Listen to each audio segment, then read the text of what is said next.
There's a kind of childhood wound that doesn't come from violence or shouting. It comes from a child calling out, over and no one answering. Holding up something they made, so proud of it, and no one looking. Feeling sad, and no one asking why. And when that goes on long enough, the child learns a painful lesson. Maybe my feelings don't matter. Maybe my needs are a problem. Maybe it's safer if I just stop needing anyone at all.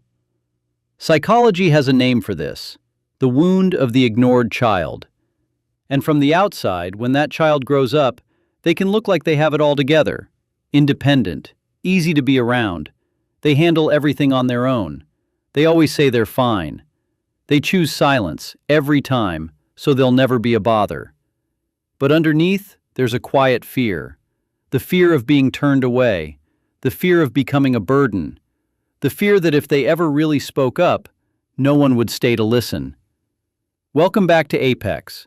Today we're stepping inside the world of the ignored child to understand how the absence of love can quietly shape the way a person loves, trusts, and sees themselves. And somewhere in this story, you might just find the answer to that emptiness you've been carrying too. So why does being ignored do so much damage?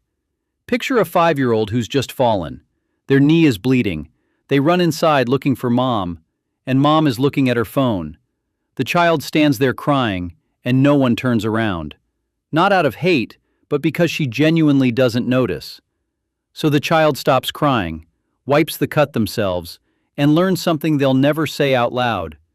Maybe what happens to me just isn't important enough for anyone to stop for. It's not a big event, nobody screamed. It's only an ordinary afternoon, the kind a parent wouldn't even remember.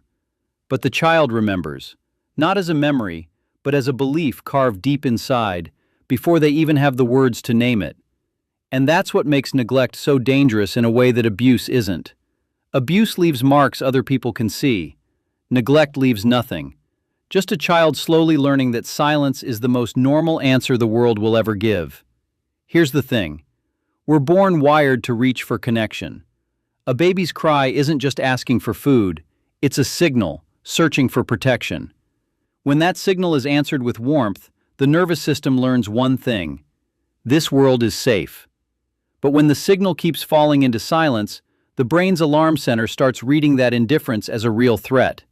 Stress hormones flood the body again and again. And with no one there to soothe them, the child gets stuck on red alert. Over time, those pathways reshape. The stress response defaults to anxiety and self-protection, even when nothing is wrong. And years later, adults will call those very defenses personality. We can sort those masks into 4 groups. Mask 1. The person who does everything alone. It's late, and they're facing a real problem. Their phone is right there, full of people who'd help in a second, and they message no one. Because deep down, they believe reaching out just means bothering someone. Their quiet motto, if I never ask, I'll never feel rejected. Because in the past, every time they needed someone, no one came. Mask 2. The person who is never enough. This child learned that being good went unseen, but winning got noticed. So love became something to earn. As adults, they chase an impossible perfection, collecting achievements, trying to force the world to finally admit they exist. But no success ever fills the hole. Because the hole was never about achievement, it was about never being seen. Mask 3. The person who pleases everyone. They never say no. They read the room, soften their tone, always take the loss, apologize when they've done nothing wrong. The hidden belief? If I keep everyone happy, no one will leave. But behind all that warmth is someone exhausted from tracking everyone else's feelings and never once feeling their own. Mask 4. The person who's indifferent to everything. They avoid big goals. They pick jobs below what they're capable of. From the outside, it looks like laziness. But inside is a conclusion built from hundreds of moments of being ignored. If no one's going to see me anyway, why try? Because if they never hope, they can never be hurt. And whether they wear fierce independence or cold armor, they all share one thing when night falls: a quiet exhaustion. That's when the mask works hardest, hiding the wounded child underneath. These defenses get a kid through childhood, but carried into adult love and work, that same mask starts creating quiet cracks. Because the broken mirror left them with a blurry sense of who they even are. And in love, that gap pulls them to two extremes. Anxious attachment, placing their whole world on one person, terrified that person will vanish. Or avoidant attachment, pushing people away the moment things get deep, because the brain keeps warning them, pull back before it hurts. But psychology doesn't stop at the wound, because no matter which mask they wear, they quietly got better at one thing than almost anyone. They can read people. Their nervous system became a sensitive radar. They know when someone's hurting behind a smile. They catch the smallest shift in a voice. They're the one everyone runs to in a crisis. But the price is exhaustion. They turn that radar all the way up for the world and turn their own signal off. When they're the ones hurting, they suffer in silence. And that's the most heartbreaking paradox of all. The person who understands everyone the most is usually the one understood the least. They give empathy like breathing, but they can't take it in, because being cared for still feels dangerous. And the moment you see that, not with blame, but with understanding, the real journey begins. Because the brain isn't fixed forever. Those anxious pathways can be rebuilt. It's called neuroplasticity. Every time you act differently from your old defense, even in the smallest way, you build a new connection.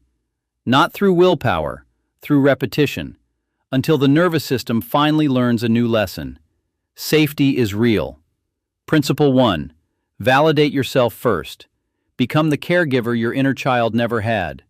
When a feeling rises, hurt, anxiety, anger, stop calling yourself too sensitive. Name it and take its side. I'm hurt, and that's okay. My need to be cared for is real. Every single time, you repair a little more of that broken mirror. Principle 2. Stop making everything about you. When you send a message and they haven't replied, notice that restlessness, then gently tell yourself, they just haven't replied yet. That's data, not proof of my worth. Principle 3. Speak up, starting small. For someone who's done everything alone since they were 7, asking for a glass of water can feel like standing at the edge of a cliff. That's not weakness, it's bravery. Ask a coworker to grab a coffee. Say one thing you actually want at dinner.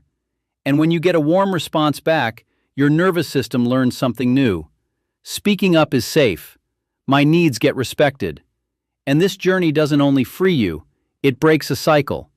Because your parents, the ones who overlooked you, were most likely abandoned kids too.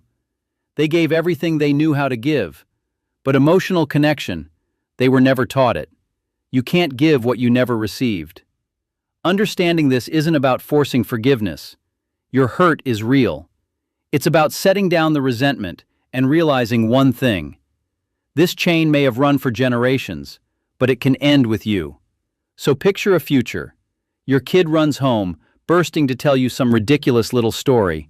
And even though you're wiped out, even though your phone is lighting up, you put it down. You get down low so your eyes are level with theirs. You listen, and you smile. That sounds amazing. Tell me more. In that moment, your eyes become the perfect mirror, telling that child, you exist, you matter. And with one simple choice, you've cut a link right out of the chain. If these words touch some quiet corner of you, leave a comment. Which mask do you see yourself in the most? What you share might be the exact validation someone out there is aching to feel. Hit like, subscribe, and share this with a friend who's also carrying an inner child that's never truly been seen. Thank you for spending these moments with me. I'm Apex. Goodbye, and I'll see you again on the next journey into psychology.